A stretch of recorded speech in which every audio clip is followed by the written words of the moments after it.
యూదుల రాజుగా జన్మించిన శిశువు ఎక్కడ? మేము ఆయనను ఆరాధించడానికి వచ్చాము అని ముగ్గురు జ్ఞానులు హేరోదు రాజును అడుగుతూ ఉన్నారు.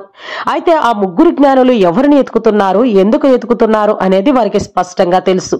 ఎందుకంటే మన ప్రభు వెతుకు వారికి దొరుకును అనే జ్ఞానం వారికి ఉంది కాబట్టి వారు సృష్టికర్తను ఎతకడం మొదలు పెట్టారు. సృష్టి వస్తువులలో అనగా నక్షత్రము ద్వారా సృష్టికర్త యొక్క మహిమను వాళ్ళు కళ్ళారా చూశారు. అందుకే కీర్తనాకారుడు ఇలా అంటూ ఉన్నాడు, మా దేవుడు అయిన ప్రభు నీ మహత్యము భూమి అంతటా చూపెడుతూ ఉన్నది అని. దేవుని యొక్క మహిమ నక్షత్రము ద్వారా భూమి అంతటా కనిపిస్తూ ఉంది కాబట్టే వారు నక్షత్రాన్ని చూసి సృష్టికర్తను ఆరాధించడానికి వచ్చారు. అలాగే పరిశుద్ధ గ్రంథములో క్రీస్తు ప్రభు పుట్టిక గురించి, క్రీస్తు ప్రభుని గురించిన ప్రవచనాలు వారు తెలుసుకొని క్రీస్తు ప్రభుని ఎత్తుక్కుంటూ వచ్చారు.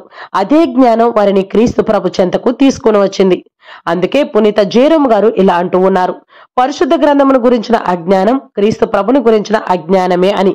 పరిశుద్ధ గ్రంథం గురించి మనకి ఎటువంటి జ్ఞానము లేకపోతే క్రీస్తు ప్రభు గురించి కూడా మనకి ఏమీ తెలియనట్టే. కాబట్టి మనం ఎవరిని ఎతుకుతున్నాము అనేది ఒక్కసారి ఆత్మ పరిశీలన చేసుకోవాలి. ఆ ముగ్గురు రాజుల వలె మనము కూడా సృష్టికర్తను పరిశుద్ధ గ్రంథం ద్వారా ఎతుకుతున్నామా, ఆయనను ఆరాధిస్తున్నామా అనేది ఒక్కసారి ఆత్మ పరిశీలన చేసుకోవాలి. ఆనాడు ఆ ముగ్గురు రాజులు నక్షత్రమును చూచి వచ్చి ప్రభుని ఆరాధించారు. ఆ నక్షత్రం కూడా వారికి సహాయం చేసింది. అలాగే నీవు నేను మనందరం కూడా సక్రమైన జీవితం జీవించి క్రీస్తు ప్రభుకు సాక్షులుగా ఉంటే మనల్ని చూసి ఇతరులు కూడా క్రీస్తు ప్రభు చెంతకు నడిపించుకొస్తారు, క్రీస్తు ప్రభుని ఆరాధిస్తారు. కాబట్టి క్రైస్తవులమైనటువంటి మనందరం కూడా ఒక్కొక్కరం ఒక్కొక్క నక్షత్రాల వలె మెరవాలి, ఇతరులను క్రీస్తు ప్రభు చెంతకు నడిపించుకురావాలి.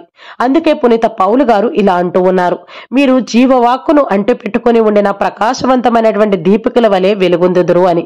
మనం ప్రకాశవంతమైనటువంటి నక్షత్రాల వలె వెలుగుతూ ఉంటే ఇతరులు మనల్ని చూసి క్రీస్తు ప్రభు చెంతకు వస్తారు. మన జీవితాలు ఆదర్శంగా ఉంటేనే అన్యులు కూడా మన ద్వారా క్రీస్తు ప్రభు చెంతకు నడిపించబడతారు, క్రీస్తు ప్రభుని ఆరాధిస్తారు.